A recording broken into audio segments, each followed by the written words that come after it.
नमस्ते ATB टरोत। Libra राशि के प्यारे जन, आज का संवाद आपके दिल के करीब की कुछ गहरी और गंभीर बातों को छूकर जाने वाला है। ऐसा प्रतीत हो रहा है कि आपके जीवन में कुछ समय पहले, या तो वियोग से थोड़ी देर पहले या उसके तुरंत बाद, एक ऐसी व्यक्तिता आपकी राह पर आई थी। हो सकता है ये व्यक्ति आपके पिछले संबंध से पहले आपकी जिंदगी में था, या फिर विच्छेद के बाद के इस संकट के समय में प्रकट हुआ। परिस्थिति कुछ भी रही हो, ये प्रत्यक्ष आपके अतीत का एक हिस्सा है। एक ऐसा चेहरा जिसने आपके प्रेम का सम्मान नहीं किया। आपने अपना दिल, अपनी सारी भावनाएं इस व्यक्ति के चरणों में समर्पित कर दी थीं, परंतु इसने किसी अन्य विकल्प को, किसी अन्य संबंध को चुन लिया। एक लम्हे में बिना कोई स्पष्ट कारण बताए ये आपको अकेला छोड़कर चला गया, जिससे आपके मन को गहरा दर्द पहुंचा।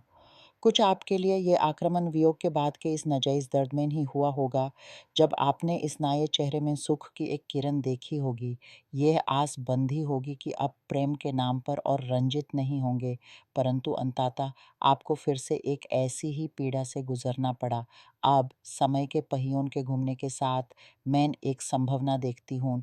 इस अतीत की वही व्यक्तिता आपके द्वार पर दस्तक देते हुए नजर आ रही है। कुछ के लिए ये पिछला साथी हो सकता है, परंतु कुछ औरों के लिए ये कोई अन्य व्यक्ति भी हो सकता है, जिसके साथ आपका कोई संबंध रहा है, जिसने उस समय आपको छोड़कर किसी अन्य का चयन किया था। उस पल में उसने सोचा होगा कि वो अपने जीवन का सबसे उच्च विकल्प चुन रहा है। क्यों? शायद कोई जवानी या संपत्ति या कोई अन्य भवी दृष्टि इस निर्णय का कारण बनी होगी। परंतु मैं महसूस करती हूँ कि ये निर्णय उसने अपने अहंकार से लिया था, दिल से नहीं, क्योंकि उसका दिल तो आपके पास ही था। आप दोनों महान आत्माओं के संगी हो सकते थे। यह एक प्रकार की विश्वासघात था, और जिस प्रकृति से इसे किया गया वह अति कठिन था। ऐसे आहतकारक तरीके से समाप्त होने वाले संबंध कर्मों की एक गठरी बना देते हैं, और इस बात का विश्वास कीजिए, जो इस कर्म को पैदा करता है उसे इसे फिर से देखना पड़ता है।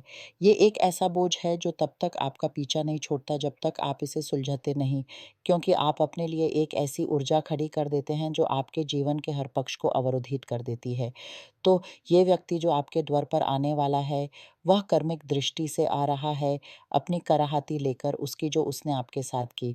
परंतु मैं यूज इस रूप में नहीं देखती कि वह केवल इस पश्चाताप से भरा हुआ है, क्योंकि इस व्यक्ति का अहंकार अभी भी बहुत उच्च है। इसलिए अपने की हुई हर भूल, आपको दिए गए हर दर्द को समझते हुए भी वह आपके सामने अपने आप को एक शिकार के रूप में पेश करेगा। वह आपके द्वार पर इस दस्तक के साथ ये कहेगा कि वह सब कुछ का बिक्तिमा था। जब कोई व्यक्ति अपने आप को इस तरह शिकार के रूप में दिखाता है, तो इसका अर्थ है कि उसकी आत्मिक उन्नति नहीं हुई है। वह उस दर्द को व्यक्त करने में असमर्थ है जो उसने आपको दिया। वह अपने कर्मों के लिए कोई बहाना ढूंढ रहा है, जैसे कि वह कहेगा, मैंने जो किया वो करना ही था, मेरा निर्णय सही था, मुझे अफसोस इसलिए है क्योंकि वो सही नहीं हुआ। देखिए, यह फ़र्क समझिए। एक व्यक्ति जो अपना दिल हाथों में लेकर आता है और कहता है, हे प्रभु, मुझे क्षमा कर दो। मैंने जो आपके साथ किया वह अन्याय था। मैं जानता हूँ मैं क्षमा के योग्य नहीं हूँ, फिर भी मैं आपसे विनती कर रहा हूँ। और इस व्यक्ति में अंतर है। ये नया चेहरा बहाने बना रहा है कि उसने ये गलती क्यों की। इसलिए लिब्रा, सावधान रहिए। ये व्यक्ति जो आपके द्वार पर आएगा, उसके आने की भावना तो है, परंतु निर्णय आपका होगा कि आप इसके साथ फिर से जोड़ना चाहते हैं या नहीं। और क्यों आएगा वह? क्योंकि इस व्यक्ति ने आपकी तस्वीरें देखी हैं। उसने देखा है कि आपने हर बाधा को पार किया है। जितना भी दुख इसने आपको दिया, आप उसे ऊपर उठकर जीवन में आगे बढ़े हैं। आत्मिक रूप से, आर्थिक रूप से आपने विकास किया है। समय के साथ आप और भी सुंदर और भी तेजोमय होते गए हैं, क्योंकि आपकी बाहरी सुंदरता आपकी अंतरात्मा की उस महान ज्योति का दर्पण है, और लोग इसे देख पाते हैं। इस व्यक्ति ने आपकी तस्वीरें, आपकी उपलब्धियां देखी हैं, और वह रोता है। वह रोता है और कहता है, हे ईश्वर, मैंने गलत चुनाव कैसे कर लिया। फिर भी मैं इस व्यक्ति में अभी भी अहंकार की लहर देखती हूँ। अब इस सब के अलावा मेरे दृष्टिकोण में एक और दृश्य स्पष्ट हो रहा है। परमेश्वर आपकी जीवन पाथ पर एक नए व्यक्ति को भेज रहे हैं। हाँ, ये बिल्कुल स्पष्ट है कि आपकी ज़िंदगी में एक नई शुरुआत होने जा रही है और सच कहूँ तो ये नई व्यक्तिता आपके जीवन में इस समय प्रवेश कर रही है जब आप इसकी तलाश भी नहीं कर रहे हैं। आप प्रेम की या किसी आत्मा संगति की खोज में नहीं हैं, क्योंकि आप में से बहुत से जन इस समय अपनी आर्थिक ज़िंदगी के पुनर्निर्माण की एक गंभीर प्रक्रिया से गुज़र रहे हैं। ऐसा प्रतीत हो रहा है जैसे आपकी आत्मा ने जागृति की है और आप एक नई नौकरी या एक नए व्यवसाय या कोई अद्भुत साझेदारी या सहकार्य के शिखर पर खड़े हैं। आपके जीवन में जो आर्थिक अवसर आ रहा है, वह एक ऐसा उपहार है जो आपको मिल रहा है।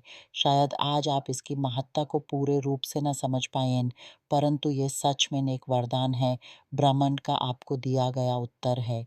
क्योंकि आप पृथ्वी पर उतारे हुए देवदूत हैं जिन्होंने इतनी बड़ी इतने दर्द का सामना किया, फिर भी हमेशा दूसरों की सहायता करने, अपने आप को समर्पित करने की इच्छा रखी और अब ब्राह्मण का आपको सम्मान मिलने का समय आ गया है, इसलिए तैयार हो जाइए। अपने आप को उन आर्थिक विजयों के लिए तैयार कीजिए जो आपके द्वार आने को हैं। जो व्यक्ति वर्षों से अपनी पेंशन के लिए संघर्ष कर रहा है, लिब्रा वह मिलने ही वाली है। जो व्यक्ति एक नए व्यवसाय का शुभारंभ कर रहा है, उसे सफलता प्राप्त होगी। जो नौकरी की तलाश में है, उसे मनचाही अवसर प्राप्त होगा। और आप में से जो जन आध्यात्मिक क्षेत्र में कार्य कर रहे हैं, जैसे कि मैं करथून, तारोत पढ़ना, ज्योतिष, आवश्यक तेलों या जड़ी-बूटियों का उपयोग, लोगों को सलाह देना, भविष्य बताना, आपको भारी समृद्धि प्राप्त होगी। आपकी आध्यात्मिक यात्रा जो भी हो, आप इसे अपने कार्य क्षेत्र में उपयोग कर सकते हैं। इसका अर्थ ये नहीं कि आपको अवश्य होलिस्टिक कार्य ही करने हैं, बल्कि आप अपनी आध्यात्मिक समझ को अपने साधारण कार्यों में भी समा सकते हैं, जैसे कि एक शिक्षक बनकर, एक मनोविज्ञानी बनकर या एक नेता बनकर आप अपने अंतर्मन की इस विश्वास की ज्योति को फैला सकते हैं। ये आपकी सबसे बड़ी संपत्ति बनेगी। इन सब परिस्थितियों के बीच आपके मन की दशा कैसी है, इसे मैं समझ सकती हूँ। एक तरफ अतीत की वो दस्तक आपके मन में भय और विश्वासघात की पुरानी यादें जागृत कर सकती है। आप सवाल कर सकते हैं, क्यों? क्यों मैं फिर से इस राह पर चलूँ? आपके मन में एक प्रकार का संकोच और संदेह पैदा हो सकता है। आप अपने आप से पूछ सकते हैं कि क्या यह नया संबंध भी उसी प्रकार के दर्द का कारण बनेगा? परंतु मेरे प्यारे लिब्रा, याद रखिए आपने जो विश्वासघात झेला है, वह आपकी शक्ति बन चुका है। आपका दिल छोटे टुकड़ों में टूटा ज़रूर है, परंतु हर चीरे ने आपको एक नई समझ, एक नई दृष्टि दी है। आप अब वो नाइवे बच्चे नहीं रहे जो हर किसी पर बिना सोचे समझे विश्वास कर ले। आपके अंदर एक गहरी बुद्धिमत्ता, एक अंतर्दृष्टि पैदा हो गई है।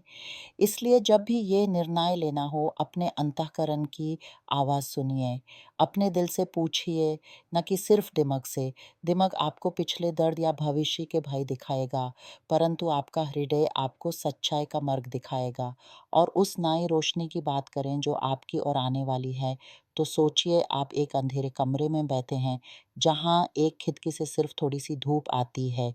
आप अंधेरे के आदी हो चुके हैं। फिर अचानक पूरा का पूरा दरवाज़ा खुल जाता है और सूर्य की प्रकाशपुंज आपके चारों ओर फैल जाती है। आप आंधियों से घिरी हुई नदी के किनारे खड़े हैं और अचानक बादल छट जाते हैं, हवा शांत हो जाती है और आपको पता चलता है कि आप सेफ किनारे पर हैं। आर्थिक समृद्धि का ये आगमन आपके लिए ऐसा ही होगा। ये आपके कर्मों का, आपकी सहनशीलता का, आपके विश्वास का फल होगा। इस समय जब आप अपने आप को व्यस्त रखते हैं, अपनी योजनाओं पर काम करते हैं, तो आपको महसूस होगा जैसे कोई आपकी मदद कर रहा हो, जैसे कोई आपका मार्गदर्शन कर रहा हो। यही ब्रह्मांड का सहयोग है। इसलिए आज इस पल में अपने आप को पूर्ण विश्वास दीजिए। अपने भीतर के लिब्रा को जो संतुलन की खोज करता है, उससे कहिए कि अब संतुलन की आवश्यकता नहीं है, बल्कि एक नए आराम की, एक नए दिशा की ज़रूरत है। आतिथ्य की दस्तक को आप एक प्रश्न के रूप में देखें, न कि एक उत्तर के रूप में, और नए आगमन को एक वरदान के रूप में स्वीकार करें।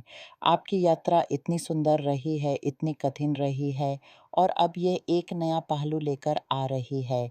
आपके चरों और जो ऊर्जा है, वह आपकी रक्षा कर रही है, आपका मार्गदर्शन कर रही है। बस आँखें बंद करके एक गहरी सांस लें और महसूस करो कि आप अकेला नहीं हैं। आपके साथ पूरा ब्रह्मांड है। आपकी हर सांस में, आपकी हर डगर में एक दैविक लहर आपका साथ दे रही है। इस विश्वास के साथ आगे बढ़िए। आपका मार्ग तेजोमय है, आपका भविष्य उज्जवल है।